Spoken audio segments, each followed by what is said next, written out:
Hey folks, sharing my upper body routine for this segment of the video, and we did lower body Monday.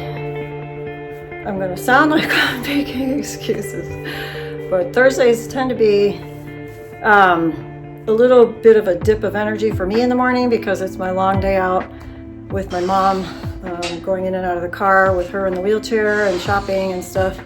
I don't always eat when I want or as well as I'd like for part of the day. So I didn't even get to my 6th chin up in my first set. So there you go, my my excuses. But all kidding aside, all excuses aside, so then Don had me do the jackknife pull-ups, and I did 13 of those, which I rarely ever do more than 10, maybe 11 of any kind of row. So then I did the pike push-up, which I only got to 7, I believe, and then after that I did pause for 2 minutes. So all those are all right in a row, so it's a bit high intensity. And so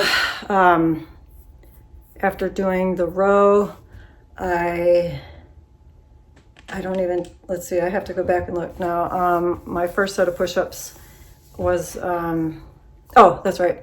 So he had me try to do the push-ups on the pirouette bars, which is the first time I've done that. So I only got to 3.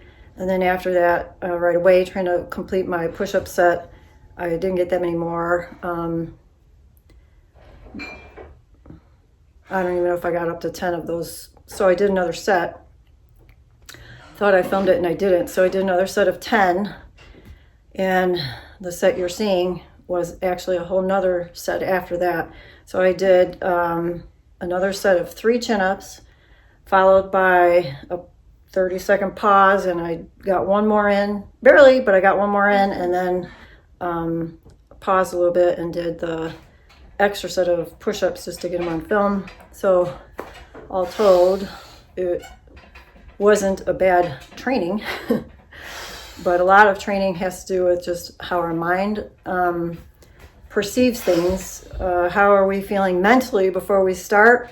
Are we just feeding ourselves with a lot of thoughts that, oh, I don't think I'm going to do well today, I feel tired, I didn't eat well, which probably definitely influences my training, as well as just the ego's thinking that unless it progresses and gets like one more, something measurable, that it's not accomplishing anything. And that's not always the case either, because for many variables, for one thing, just improving form through each of the push-ups or chin-ups that I did is just as important, and not getting caught up in it as well, just mentally, not allowing the ego to dictate how I judge or perceive the training. So we do monitor, we keep track of our progress, and Don adjusts here and there to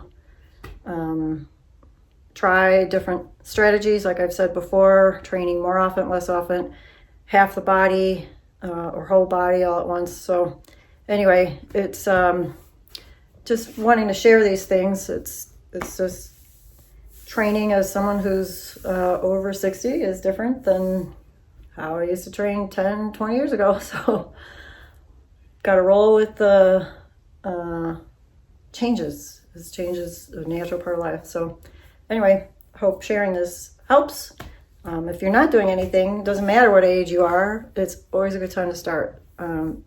Just start with simple basics and get your body moving, use your joints, move, stretch.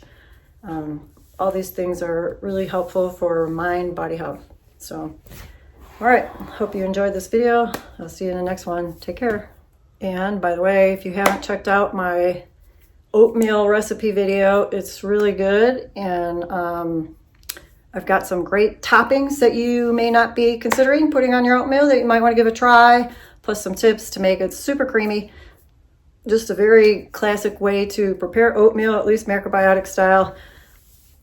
as well as my miso soup recipe video, and we like having both those at the same time when we are organized and get it together. And I have a whole nother recipe video coming up as well for tofu chicken style soup. And my basic macrobiotics menus and recipes book is being edited in its final editing stage. So I hope to have that available, hoping by the end of January, if not soon after. And the macrobiotic action plan has gotten a facelift and a few revisions, and I hope you'll check that out as well. Thank you.